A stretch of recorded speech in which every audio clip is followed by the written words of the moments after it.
Welcome back to Study Hall, everybody. Hope you're all ready to really get those brains working.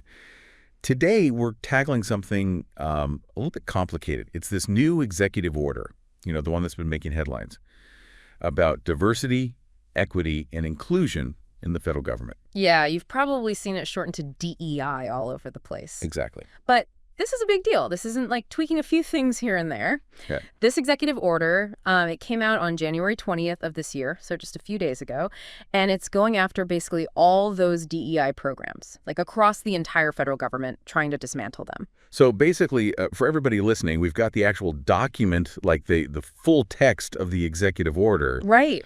And we've also got some of the first reactions, people's analyses of what this could mean. Mm-hmm. And what we really want to get into today is not just what does the order actually say, but what could this actually mean? What are the implications here? Totally. Because you read through it and it's all about, equal dignity for all, which sounds good, right?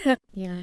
But they're saying the way to get there is by getting rid of all these DEI programs. And that's where things get a little bit complicated, potentially messy even. It's interesting. Right off the bat, they're calling out the Biden administration. Right. Specifically, Executive Order 13985, which was all about, racial equity and helping those communities that have been historically underserved. Mm-hmm. And this new order is basically saying those efforts, those were discriminatory. Yeah. And wasteful. It's almost like a pendulum swinging back and forth, Yeah.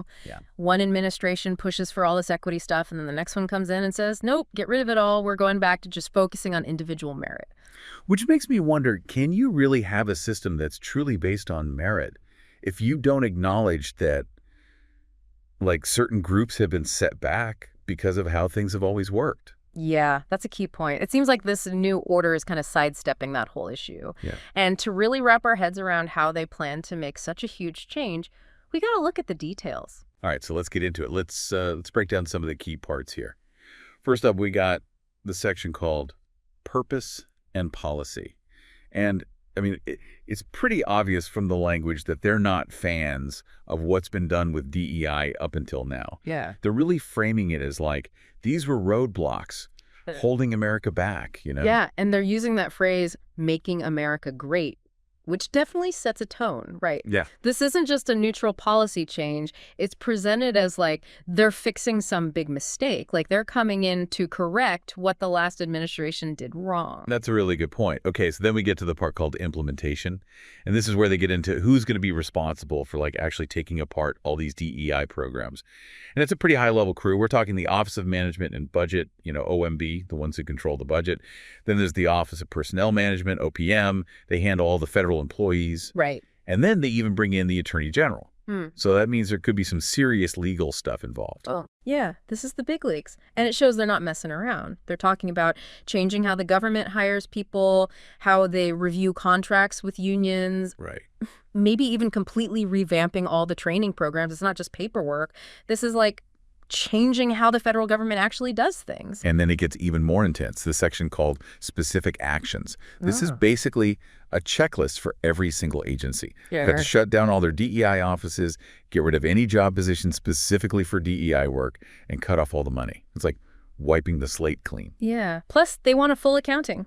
Agencies got to report how much they've spent on DEI since January 2021, and they have to give a list of every single job that was created for DEI work during that time. It's almost like they're gathering evidence before they make their final decision. And they're really serious about making sure everyone's on board. They've got this thing called monthly monitoring, where the assistant to the president for domestic policy is going to be holding meetings to track everything. How are agencies doing at getting rid of these programs? It's a lot. It definitely gives the impression that they want to get this done quickly. Yeah. But before we, jump to conclusions, let's try to look at it from the other side for a minute. Even if we don't agree with the whole idea, are there any potential upsides to this approach? Okay, so trying to put ourselves in the shoes of someone who supports this order. Mm-hmm. One argument could be that this gets us back to a system that's truly merit-based.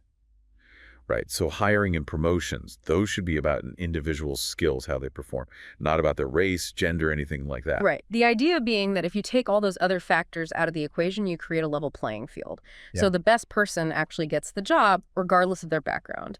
It's a nice idea, especially in a system as huge and complicated as the federal government. And another thing they bring up is the money. They're saying that getting rid of all these programs and job positions should save a lot of money. Yeah, and that's where things get a little tricky because, sure, there are definitely costs involved in running these DEI programs. But then there's also the question of what you might end up losing by not having them. Like, are there potential legal problems you could avoid? Or PR disasters? Maybe having a more diverse and inclusive workforce actually helps prevent those kinds of things. Right. Like, you could actually end up spending more down the line if you get rid of DEI. Yeah, it's like they're only looking at one side of the balance sheet. It's a very limited view. And while we're talking about things being limited, another point people make in favor of the order is this idea of having uniform standards. You know, everyone treated the same in the federal government. No matter your background, everyone's judged by the same criteria. So, like, taking DEI out of the picture means everyone's measured by the same yardstick. That's the thinking, yeah. But the problem is, you're assuming that those measuring sticks were always fair in the first place. Yeah. Right? What if the system itself was built with biases baked in? Just applying the same rules to everyone doesn't magically fix that. It's like saying everyone has to run the same race, but some people have to start a mile behind the starting line. Right. It might be uniform, but it's not exactly fair. Exactly. Perfect analogy. And then the last thing people bring up is this idea of accountability. Like, they're saying this order forces agencies to report all their DEI spending, so there's more transparency. But isn't it possible that those reports could just be used to cut DEI even more? Oh, absolutely. Transparency can be a good thing, but it can also be used to justify bad decisions. It all depends on how that information is actually used. Okay, so we've looked at some of the potential pros, at least according to the folks who support this order. But what about the other side? What are the arguments against it? I think the biggest worry people have is that this could actually make the government workforce less diverse. Like, by getting rid of all these programs, you might unintentionally close doors for people from underrepresented groups. Yeah, because those programs were often put in place specifically to create opportunities for people from marginalized communities, people who might not have had a fair shot otherwise because of historical inequities. Exactly. And it wasn't about giving anyone a handout. Right. It was about trying to make things more level for everyone. And there's also the practical stuff to consider, right? Like, what happens when you just suddenly shut down these programs and get rid of all these positions? Yeah. It seems like that could cause a lot of confusion, and it might even make it harder for those agencies to do their jobs effectively. It's not just logistics either. Like, imagine you're someone who's been working on DEI stuff. Your entire job might disappear overnight. Oh, yeah. That creates a lot of uncertainty, and it could really hurt morale. For sure. And then there's the whole question of how the public is going to react. I mean, this order is already causing a lot of backlash, and a lot of folks are seeing it as a step backward. Like, we're moving away from social justice. Yeah, it's a really divisive issue. Some people are all for this focus on meritocracy, while others feel like it's tearing down years of progress toward a more equitable society. And that division, that can spill over into the workplace, right? People start taking sides, and it creates tension. Oh, for sure. And then it can start to affect how people work together. Exactly. This isn't just about numbers and policies. It's Yeah. about how people feel about their work. Do they feel valued? Do they feel respected? That stuff matters. A lot. And then there's the fact that we might lose all the good stuff that came out of those DEI training programs. Right. Those often cover things like conflict resolution, understanding unconscious bias, how to work better as a team. Yeah, all those things are really important for a workplace to function well. For sure. And those benefits aren't limited to people who work directly for the federal government. Right. Think about all the contractors and other organizations that work with the government. They might also have to follow these new rules. Yeah. And then that could have a ripple effect on their own DEI efforts. So potentially a pretty big impact beyond just the federal level. Totally. This isn't just happening within government buildings. It could reshape how people think about diversity and inclusion all over the country. There's one thing in the order that really caught my eye, and that's the part about environmental justice.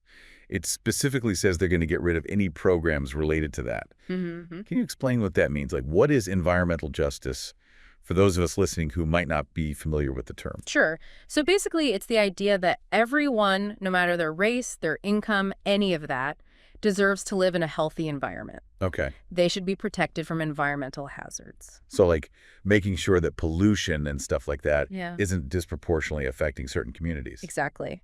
Historically, communities of color and low-income communities, they often end up living near toxic waste sites, or they're exposed to more air and water pollution. Yeah. And they might not have as much access to parks or green spaces. Environmental justice is about trying to fix those inequities. So it sounds like by eliminating these programs, this order is basically saying they're not going to focus on those issues anymore. That's one way to look at it, yeah. And it's definitely raising concerns about how this might impact vulnerable communities who rely on those programs for protection.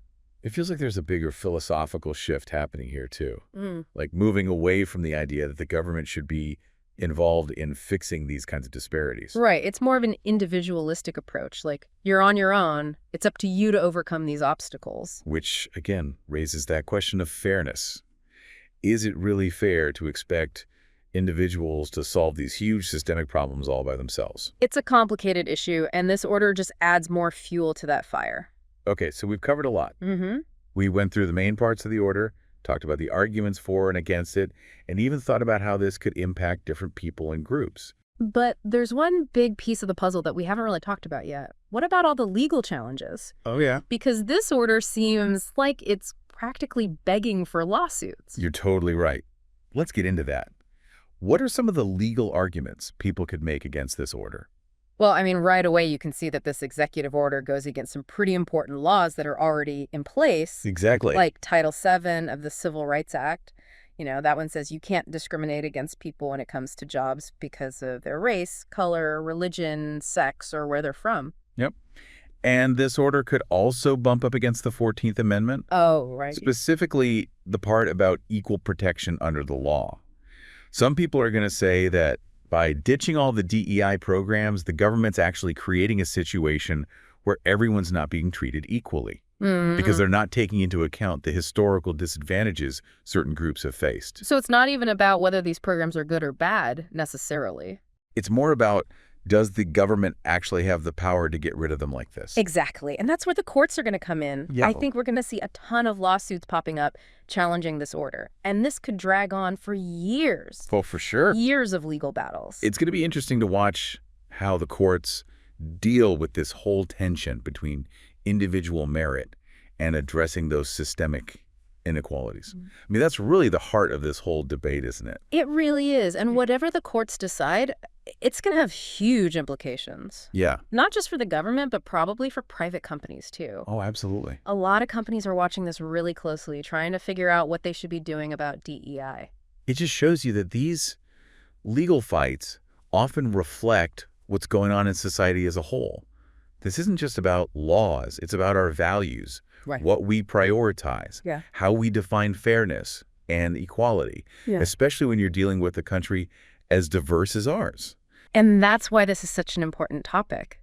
It makes us think about some really difficult questions. Mm-hmm. Like, can we truly have equal opportunity for everyone without acknowledging all the historical stuff that's led to these inequalities in the first place? Yeah.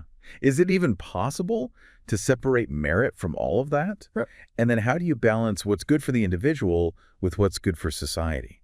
These are questions people have been wrestling with forever. They're not going to be easy to answer. Nope.